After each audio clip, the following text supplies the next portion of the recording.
इनको और ये कह रहे हैं कि माल प्रैक्टिसेस करता है चीन, इकोनॉमिक माल प्रैक्टिसेस करता है और इंटरनेशनल रूल्स को फॉलो नहीं करता।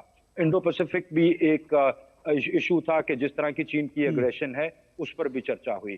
तो यूक्रेन और चीन को लेके मेरे ख्याल से ये दो अहम थे जो डोमिनेट किए इस G7 सम्मेलन को। जी जी, मैं आपके पास आता हूँ अमृत, और प्रोफेसर हर्षवी पंत भी मेरे साथ जुड़े हुए हैं।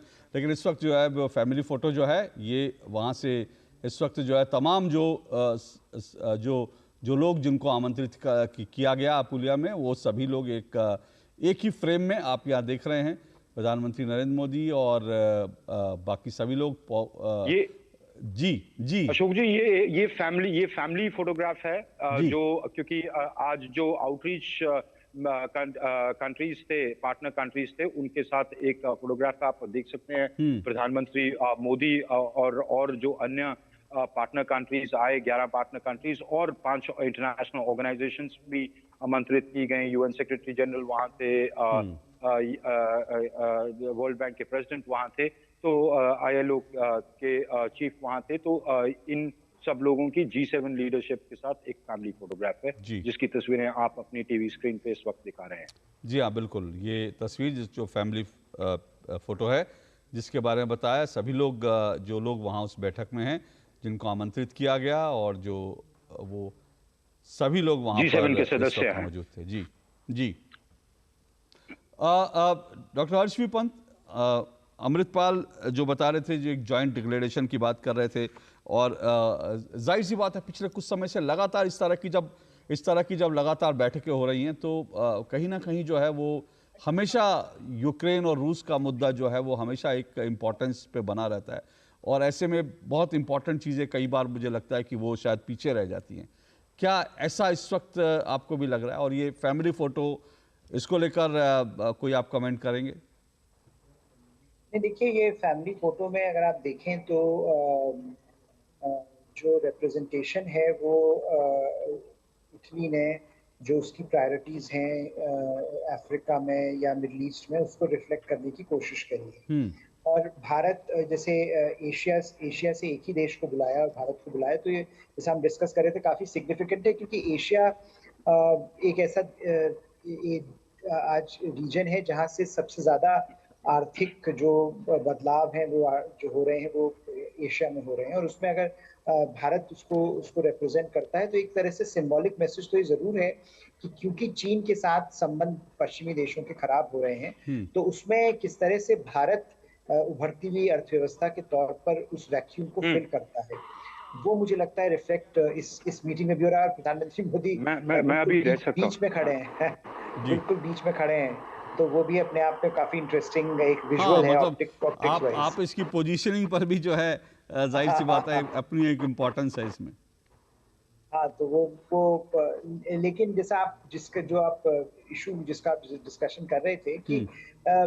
पश्चिमी देशों के लिए G7 के लिए यूक्रेन बहुत बड़ा मसला है, और उस मसले से बाहर नहीं निकल पा रहा है G7। हम्म। और इसी का कारण है कि इसी वजह से जो एक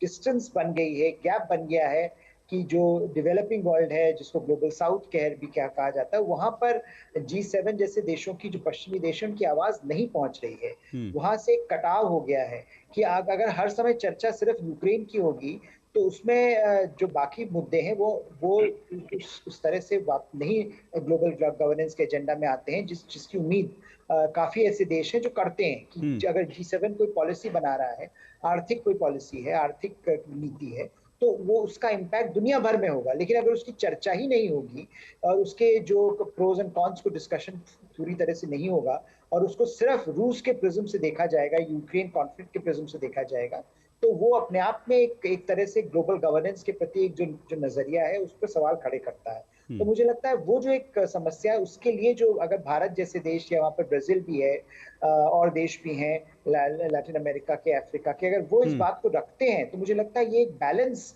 जो G7 नहीं बना पा रहा है, उसमें उसमें थोड़ी सी मदद जरूर मिलेगी, और जो डिस्कशंस हैं वो ज्यादा राउंडेड होंगे, ज्यादा फ्रूटफुल होंगे। नहीं तो एक ही तरफा डिस्कशंस होते हैं। और अभी हमने देखा भी कि एक दो दिन से हेडलाइंस भी सिर्फ रूस को लेकर ही आ रही हैं, कि हम्म। रूस में जो यूक्रेन के एसेट्स हैं उनको रशियन एसेट्स को डिसॉल्व करके यूक्रेन की मदद करने की बात की बिल्कुल। जा रही है। तो वो मुझे लगता है सबसे बड़ा मुद्दा इस समय बना हुआ है।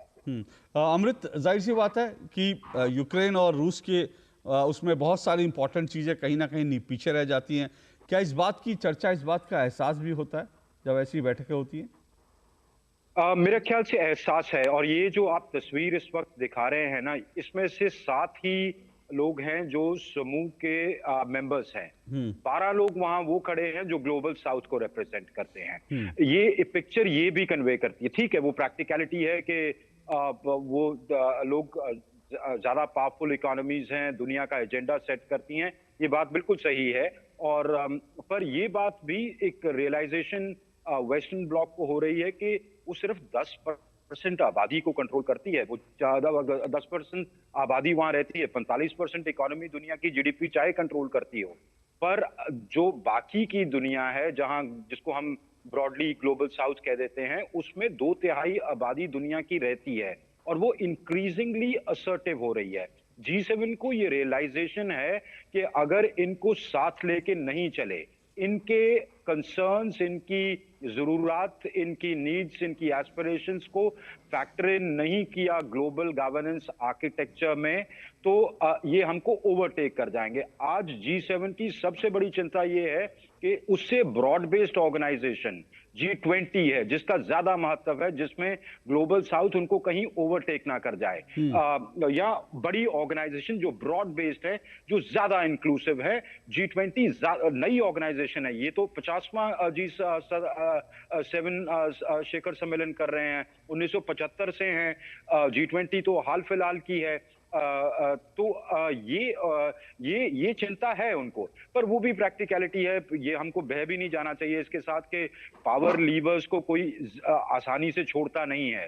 ये कंट्रोल करते हैं पावर लीवर्स, पर इनको ये एक रियलाइजेशन हुई है कि दुनिया के बाकी हिस्से अब राइटफुली असर्टिव हो रहे हैं और कह रहे हैं कि आप युद्ध यूक्रेन और रूस में हो जाए, हो तो यूरोप का युद्ध है, पर आपकी उसकी ग्लोबल फूड चेन्स अगर डिसरप्ट होती हैं, सप्लाई चेन्स, भूख की कगार पे कौन आ जाता है? अफ्रीकी मुल्क। इकोनॉमीज किसकी डिजिटल स्टेबलाइज होती हैं, और वो लोग अब चीख चीख के कह रहे हैं कि आपकी जो हम